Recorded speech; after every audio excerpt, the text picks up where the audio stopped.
What's goody, casters? I got my uktena? Uktena? How do you say this? Uktena. Uktena. The uktena in the mail today. Super happy to get that. So let's get you guys a native deck profile then. And I haven't really seen any native deck profiles. I'm not sure. I started watching some Meta Bros stuff again. I've been really busy, but I didn't get to really see too much. I think they were using the fusion energies, but still, I don't think I've seen any deck profiles. Maybe I'll have to look again. Like I said, I've been busy, but I got a little deck profile myself. So let's jump right into it. Thank you guys so much for watching. If you like the video, comment, like, subscribe, any of that stuff. Be extremely grateful. Let's get into it. All right, guys, we're gonna try and go through this video as fast as possible. That's why, it's just easier for me to have it up on the screen. That way, boom, you guys can see it. Screenshot it if you want, whatever. If there's anything that you would suggest or add to the deck, please let me know. I'll consider it. I gotta be honest, this is actually just the rough draft I've ever had for a deck list. I've never even played it, so this is like the rough Metazoo deck list I've ever posted. But I've, did test hands and stuff like that, and it seems good. Seems pretty playable, but I don't know, based off of all the interactions and stuff like that, what are some necessary tool cards that I could actually use. So we'll just, go into it. Let me know what you guys think. This card right here is probably, like, I think I got it for 50 after tax, like 50 something. So, I only got one right now because I didn't pull it. So I'm doing slow and steady. I'm hoping to get more. So this should be like a 43 card deck. Right now it's 41 because I only have one of these. So that's the first guy, which this guy, he's like the boss monster. He's like the whole thing. And the deck kind of synergizes around him. I was considering using the sacrifice card from Seance, where you pop 2 of your guys and then bring back something from your limbo. It's a dark card, and I was trying to kind of keep it strictly light, so that would force us to use Prism Aura, which isn't the biggest deal, which I could do something like Prism Aura into the whatever Metazoo Eve crystal thing, where you use it and then you get 3 dark aura. So but there also isn't a light and dark crystal yet, which was really weird. I don't know if anybody noticed, in the set there were no Aurifact crystals, which were like, like dark and light and whatever else, so I feel like they kind of like stopped doing that, which they haven't got all of them yet. Obviously there's no dark light one. I'm sure there's plenty of other ones, so that would have been nice to have in the set. It looks like they just gave up on orbs. Orbs weren't any good anyway, really, in my opinion. So that was nice. It just sucked that we had like 2 sets where that was like a hollow card in the set, so that was kind of lame. But yeah, the Aurifacts that do 2 different auras would have been nice to keep going with, but we'll see. So this guy, sorry for rambling on there, 100 HP. You can play 3 of them, 4 light. Which we can reduce the cost of that. He's got Fleet, First Strike, and Magic Proof. He's got a buff because of Sun, which would be nice to have in the deck. And that was like another thing I was thinking. It would be really cool to start seeing some like beasties that have like the Rain Dance effect. When you contract them, be like X amount of turns, it's considered raining. X amount of turns, it's considered daytime. X amount of turns, it's considered nighttime. Like for a bunch of different, beasties. So one of those, which he ignores flying, which isn't as good as his other version of himself, and then it buffs all of their LP by 10, which would have been better for attacks, in my opinion, with this deck, to be able to stack the attacks, but whatever. It will make it so he can take more damage, but I don't see how that really matters. But we do want to redirect the damage to him, so he puts more damage counters, because however many damage counters he has, it adds that much damage to his attack, and the base is 50. So we can actually hit for pretty hard with this guy eventually, as long as he doesn't get one shot to oblivion, which would be another nice thing. I think Pokemon should add something like that too, which would be like a focus sash kind of thing. Like if you were gonna die, you still remain with like 10 LP or whatever, you know, 1 LP, something like that. Like you still live, but then the equip card goes away, and then you would have to like basically remove the equip card and then kill them. So then we're playing 2 of the other version, which was the promo for the blister pack, which this guy's really good. Comes in with fleet as well, and he's got the regen, 70 LP, 3 light, which we can drop that down to 2, which is actually pretty nice. And then if there's a rainbow jewel within eyesight, which I'm not positive if that's on the thing, but I assume it will be, then your chibi uktena and the uktena gain plus 10 LP and ignore effects of first strike opposing beasties, which is nice. I did not realize that. So this thing will give the effect to ignore first strike to the other uktena, which is the bigger one, making it possible to take out a quest based on, you know, damage, which there's not really anything I want to put in to deal damage to it, to make it do higher attacks, just because what I've noticed in Metazoo decks right now is there's like a lot of cool interaction things that you can do, but to be able to do them, you basically make an inconsistent deck that does nothing. So there's some structure and balance in the cards that need to make the cards actually work together inside an appropriate deck size to where people will actually consider playing the cards. And that's probably the biggest hurdle in Metazoo right now, is that it's like cards are good just because they attack, they do blah, and they get free blah. And then other cards are good because they do this, but they're not good because they don't actually do blah. You know, so they don't actually do the thing that they're supposed to be doing because it just takes too much card space to even do that. And you're just building a whole deck to do like one single thing, and there's still not enough room. So it's still like, you have to, it's like a pick and choose. Maybe there'll be some more support in the future. 4 of the Chibi Uktena, which this guy is really cool. I really love this card. The artwork is just amazing. So, and it's Isaac Sky Lee. But yeah, this card's beautiful. You can only, if you only control light pages, that's one of the reasons why we're trying to keep it light. All light pages are named, beasties not named. The Chibi Uktena gain plus 10 LP, plus 10 attack damage. The first light beastie dragon or light beastie snake you contract each turn costs one less light to contract. And then it says these effects do not stack, which is like another thing. Like, why can't you get a plus 10 attack and LP boost from this thing for each one that you have? I don't understand that. Like, the dropping the cost, sure, that's fine, but making it so it gets plus 10 LP, plus 10 attack, and you have like 4 of them on a thing that's probably gonna die unless you have a Terra out, which I'll show you later, which you probably hopefully can guess. Let me know if you know what it is. Put it down in the comments. Guess it. So yeah. The thing is, that is it. That's all our beasties. So once we have all 3 Uktenas, there's actually only gonna be 9 beasties. So it's a little bit low, but there's other forms of beasties in this deck, and we'll get to it in a second. Because of how this deck wants to work, that's why I kind of built it like that. Mainly because of this card. This card just came out in native, so we're using it for our native deck profile. So this card, it says we're playing 3, which is the max amount you can have. It costs 2 light, it's a spell, and you can play 3.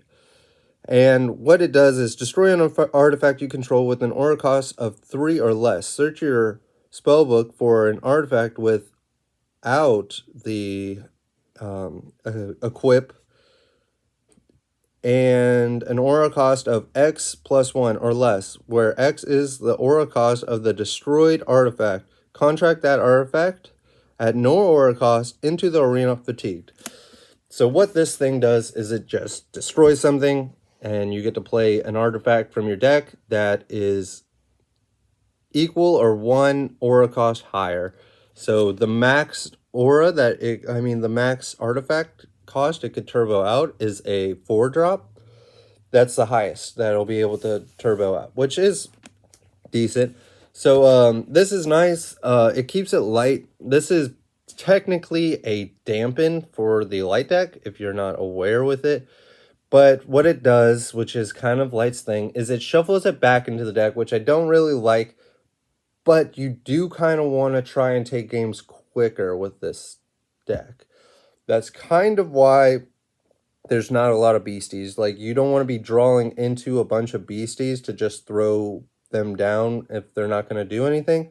You kind of want to just deck thin and smack them in the face a couple times and call it a game. And then if it's Spirit or Dark, it goes into the Afterlife. So this is just our dampen, plain and simple. That way we don't have to play Prism or whatever. The Righteous Reckoning, we're playing one of these, mainly just to board wipe, to get us back into a solid spot. If we're falling behind ever and we brick, this will be our savior, kind of. That's like the idea of it. There is nothing in here to like reverse the damage. I am trying to find a way to rebuild the Schmoozacorn deck, which is like the Fountain of Youth, Water to Wine build, which I'm actually going to probably end up using the Rainbow Crow, which is another really cool card that I like from the native set. So that will be more based around the Rainbow Crow. That's going to be a different deck list, which I thought they could like kind of work together, but there's just too many cards. I can't do it.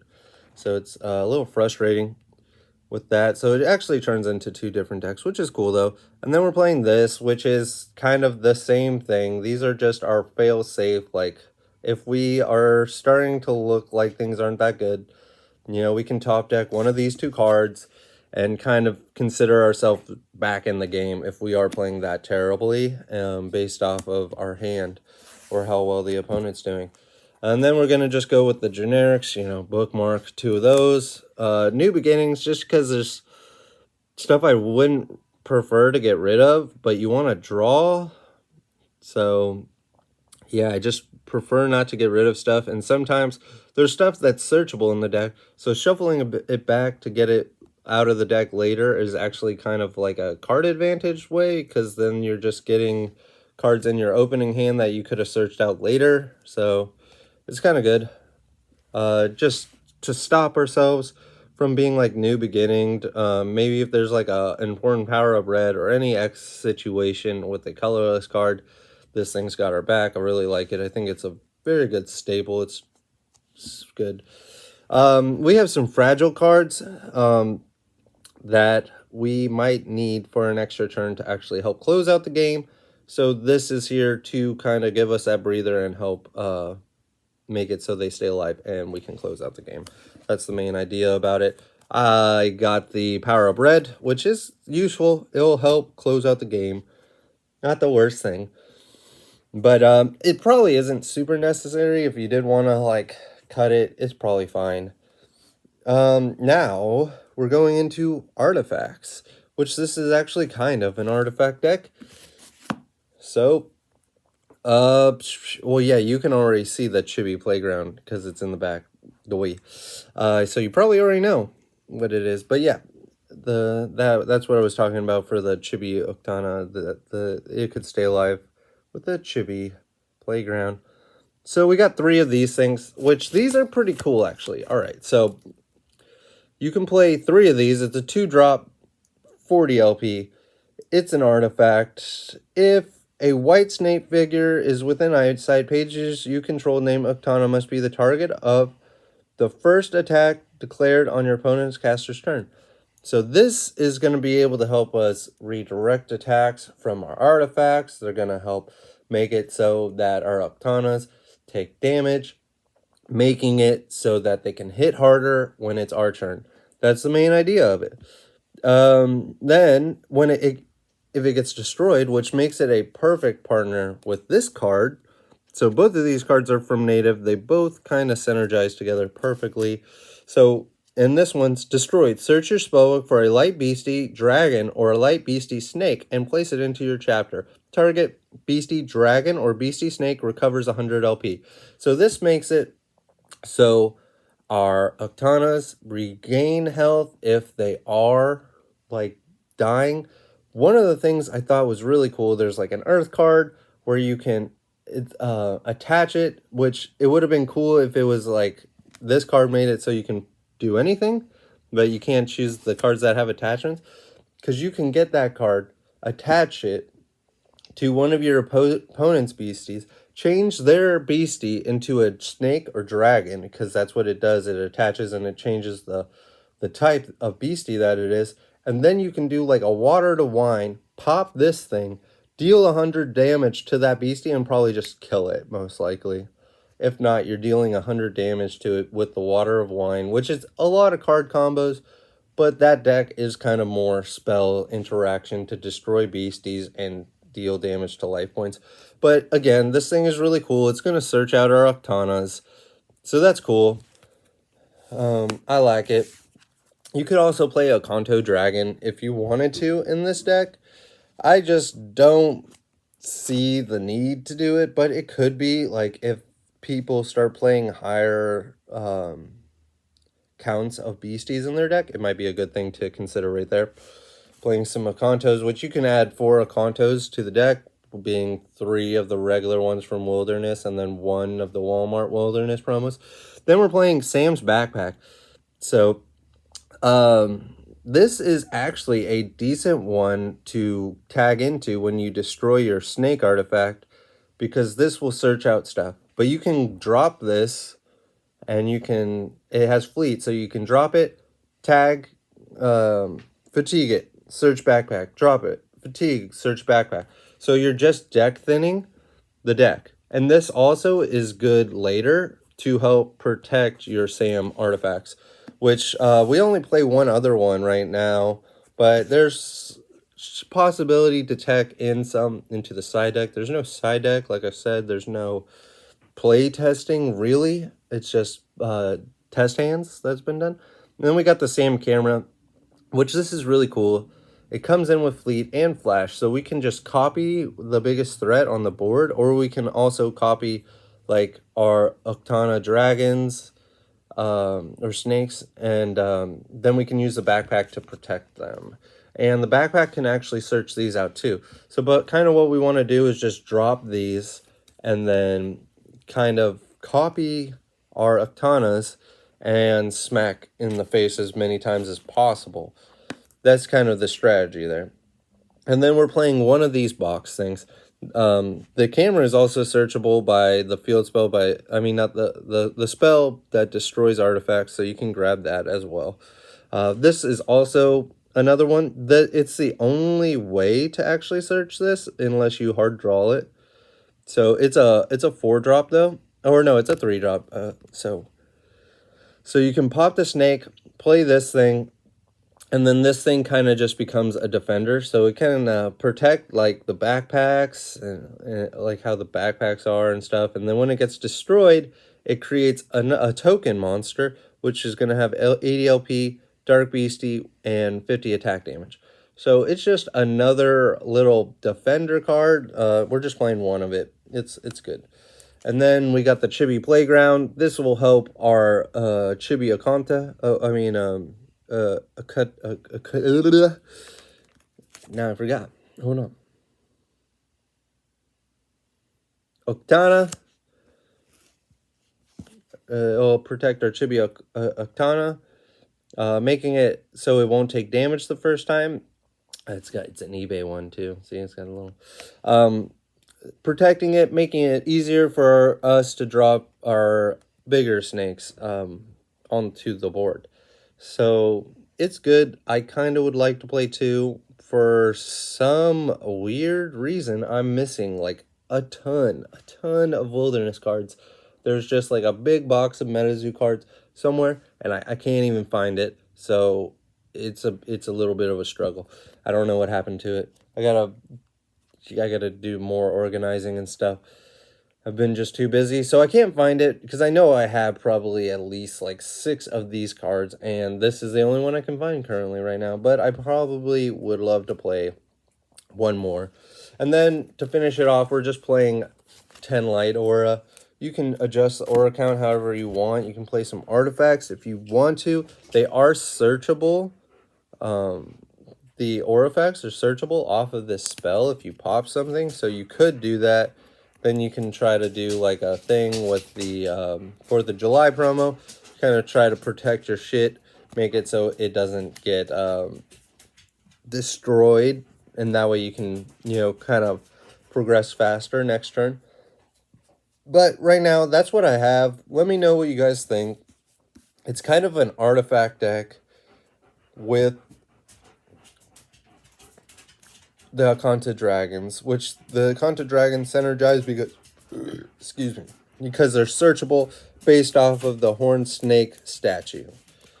So, yeah, let me know what you guys think. I just like this beastie a lot.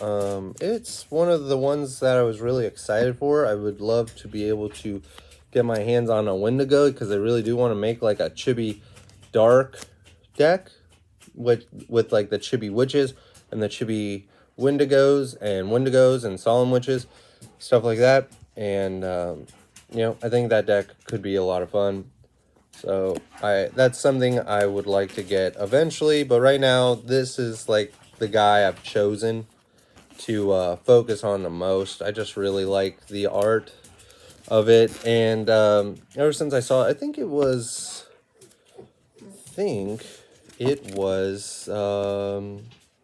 UFO possibly that came out with the art in the spell card. That was weird. It came out with the art of this guy in that spell card, and I thought it looked cool then, and it didn't feel like we had to wait too long to get the cards. So yeah, I'm excited about this deck. Hopefully I can get some time to myself to be able to play with this and kind of show you guys how it works and get some footy of the gameplay. It would just be nice to do. I'm trying to get back on top of some of the content. It's a lot of work based off of how much work I'm already doing making my own card game, working 2 jobs. I just had a baby, Beyonce, puppy right here, who needs to go outside for a walk right now, and he just can't wait any longer. So yeah, take it easy, you guys. Thank you guys so much for watching, and have a good one. Stay safe out there.